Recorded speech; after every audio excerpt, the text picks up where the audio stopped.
Épisode 5. Saviez-vous que les larmes sont anti-libido? Quoi? Les larmes feraient baisser la libido? C'est la conclusion what the fuck d'une étude scientifique. Explication. Le phénomène passe par l'odorat. Des larmes de femmes qui avaient regardé des films tristes ont été récupérées puis faites sentir à des hommes. Après avoir reniflé cette eau et sans même savoir ce qu'ils sentaient, les mâles soumis à l'expérience ont présenté une réduction des signes d'excitation sexuelle, fréquence cardiaque plus lente, niveau de testostérone plus bas. Par ailleurs, une diminution de l'activité de l'hypothalamus, la région cérébrale impliquée dans les émotions et le comportement sexuel, a été enregistrée par IRM. Mais alors, comment se fait-ce? Les larmes émotionnelles contiennent de la leucine encéphalique, un acide aminé qui a des vertus apaisantes sur la douleur et qui immuniserait donc l'homme de sa propre émotion. Elles contiennent aussi de la prolactine, une hormone qui inhibe le désir sexuel. Les larmes d'émotion sont donc préprogrammées pour envoyer un message chimique et olfactif qui, visiblement, suscite chez les hommes une baisse de libido.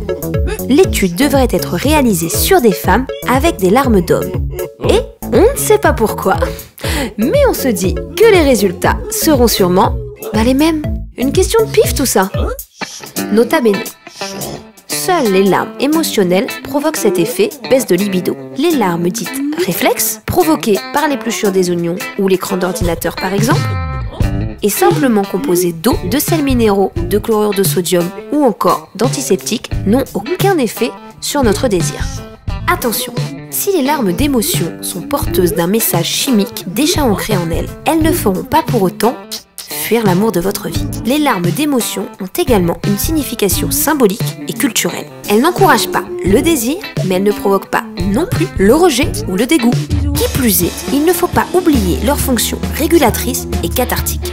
Elles permettent de décharger et de libérer un trop-plein d'émotions, et cela est essentiel au bon fonctionnement du corps. On respire là, fait du bien. Conclusion, les larmes anti-libido, mieux vaut en rire qu'en pleurer. Si vous avez aimé cette vidéo, n'hésitez pas à la liker, la partager et vous abonner à la chaîne. Vous pouvez aussi découvrir nos autres vidéos. À bientôt!